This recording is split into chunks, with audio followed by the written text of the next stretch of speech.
welcome to Random Fandom Chats. I'm Dee Dee. I'm Tandra. And this is Annabeth.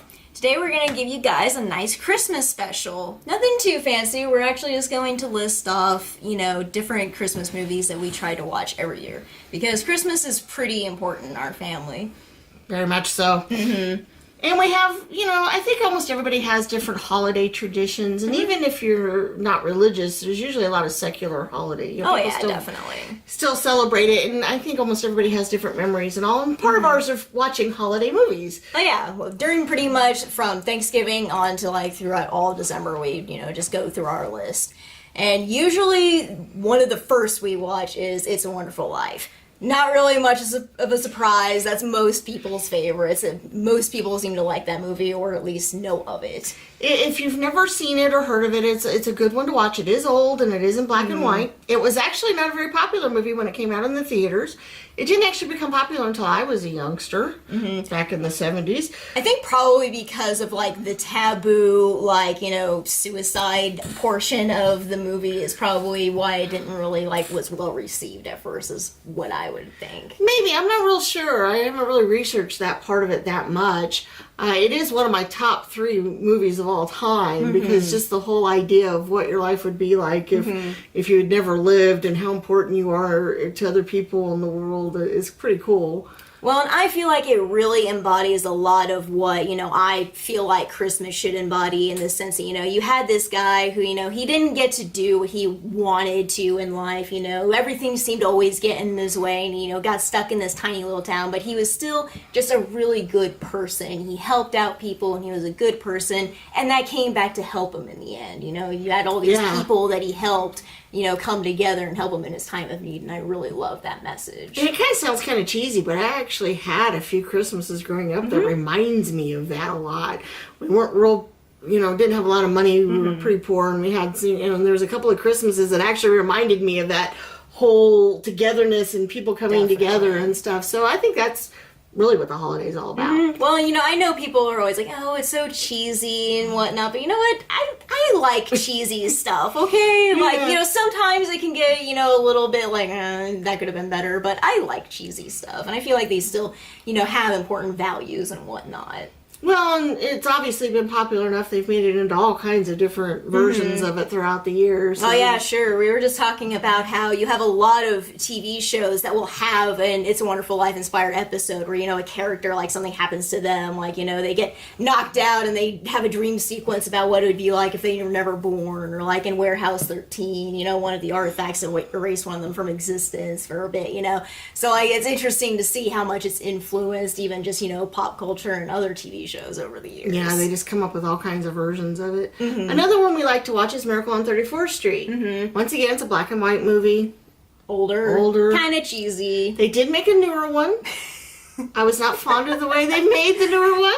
I have actually never seen the newer one because she just likes it so much, so I can't really say they changed some of the iconic things. The whole idea is to make Santa Claus, to show that he's real. And the ingenious way he came up with doing it may not be able to be used nowadays, because maybe that isn't even a law or anything anymore.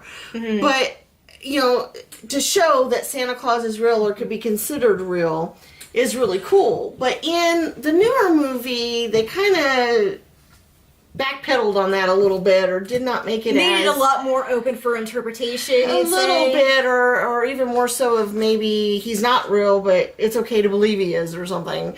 So, the whole magic idea of even making the adults in the movie believe that Santa Claus is real is kind of cool. Well, and you also, again, you kind of had the message of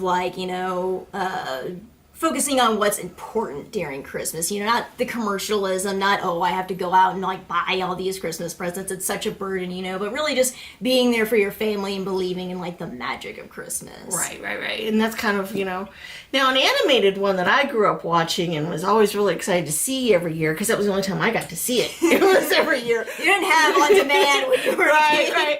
Was Rudolph, the red-nosed reindeer. And it's got some great music in it. Oh, yeah. Some of the most iconic Christmas music. It is. I mean, there was a lot of them that Rankin Bass did, the stop animation, type Little films. Drummer Boys. All of them. But that was the one that I zeroed that really in on. stuck with the you. one that I remember the most, the one that I just really, and it's got a great message too. Yeah, you know, embracing that you're different and a misfit and being okay with that, and even, thinking that that's pretty cool, and, you have uses for those qualities. Right. And that, hey, just because, people are going to pick on you, people are going to do this and that, because they do, eventually they're going to see that you're important and that everybody can come together and be useful to somebody else. So I always thought that was really cool.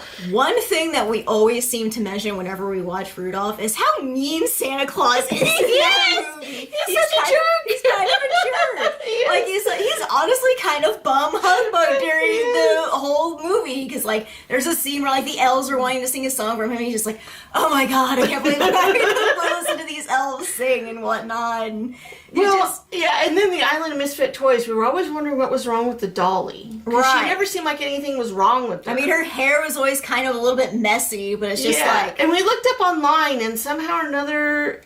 Basically, they were trying to say that, she has, low self-esteem is why she's a misfit toy. It's like, okay... I'm not sure about that, but so it's kind of fun too to go through them and notice how there's things that are in it now that they never ever could film or put in a movie nowadays. Oh yeah, definitely. There's just no way they could do that. So that's kind of fun too to go back and see that. Mm-hmm. But that was one I grew up watching every single year. Mm-hmm. It's shown one time a year at Christmas time, and that's when you got to see it. And there you go. Yeah, so that was easily incorporated into your traditions. And right. whatnot.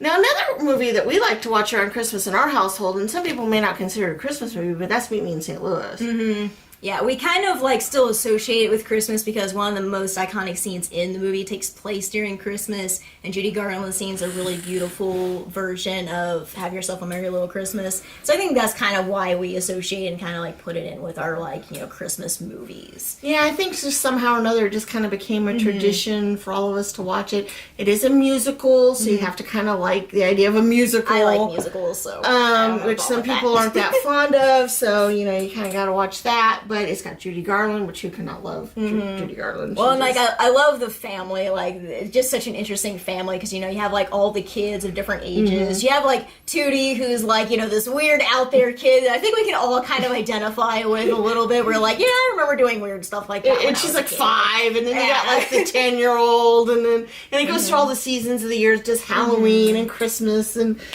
Some on Easter time, the springtime. So it does kind of all that kind of. And it's just kind of an interesting peek into what life was like during that time period. Right, which is really cool. Mm-hmm.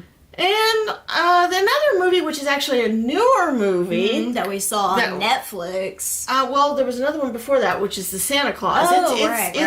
It's not as old as all these others that we've been talking about. It's newer. But still considered iconic. And it's considered older now, because I think it came out in the 90s. Yeah. So it's getting old now, but it's still newer compared to those other films. And they actually did a set of 3 of them. It's a whole trilogy. I honestly don't remember the third one very much. We own it, and we watch it every once in a great while, but I know it has something to do with Jack Frost. Yeah, maybe. It has something to do with Jack Frost. But we don't watch that one as much as the first 2. We watch the first 2 a lot more, which is a great movie. If you've never seen it, it's really good. It's got Tim Allen in it.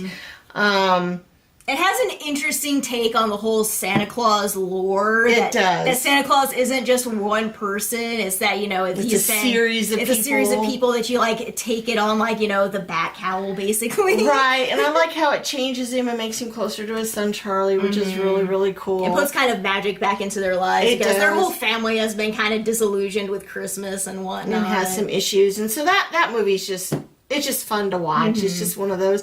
And it's, like I said, a relatively newer one compared to these black and whites and these musicals that we're talking about. But there's also one that we saw yesterday, and actually kind of prompted this whole idea of going through Christmas movies, was on Netflix. It's called The Christmas Chronicles, if I remember right. And it was really good. With Netflix originals, I personally kind of feel like they're a hit or a miss on whether or not I'm going to like them or not. But, so I was a little bit wary. I was I'm not sure if this is going to be okay. But it was actually really good. I really liked... It was fun. I really liked the whole message behind it. And I really, I love Kurt Russell as, Santa Claus, which was an interesting take. He was kind of gritty Santa Claus. It was, a little bit. Yeah, he wasn't a jerk or anything, but he was a little bit more modern Santa Claus. Yeah, I a guess. little bit more I modern. guess that would be it. His outfit was really cool. I loved like the new take on the outfit. Yeah, The it Santa Claus was outfit. kind of neat looking. Basically, like the synopsis of the movie is that you have this brother and sister who recently just lost their father because he was a firefighter. And they're all like just really going through a hard year and whatnot. Their dad was really into Christmas, but they're just having a hard time getting back into the Christmas cheer. And the younger sister wants to prove that there's actually Santa Claus and wants to get him caught on videotape. So they do. Her and her brother stay up all night and actually do catch him on videotape and see his sleigh and stow away on his sleigh. And a whole, like, you know, chain of events happens after that. And Which it's is just- not so good. Have to fix it all. And some interesting scenes with Santa in jail. Yeah, that was interesting. And him Interesting trying to scenes, prove to the cops, he's like, I'm really Santa Claus. Yeah, some interesting ones there. So that might be one you might want to check out as a new one if you're all looking for something fun to watch with the family. There are probably hundreds of Christmas movies out there, and some of them we never really watch or care about much. But they're, you know, like, then they come out with new ones all the time, you know, Bad Santa and Scrooged and I don't know, just I can't You have think like of all that whole slew of like Hallmark originals that comes out during, you know, Christmas time. And like I said, Netflix is actually putting out a lot more, you know, Christmas originals. And then there's a lot of cute ones for the kids, like Santa buddies and you know, all Snow those buddies and whatnot. Yeah, all those ones. Santa Paws. Yeah, all those type of just cute little ones, but they're not ones that really. They're not really iconic. They're not ones that I think of. Still worth watching, but you know. Right, and something if you just want something to sit down and pop in or whatever. But these other ones are ones that are part of our family traditions, and we really feel like we need to watch them, and it isn't quite Christmas unless we do, kind of thing. Yeah.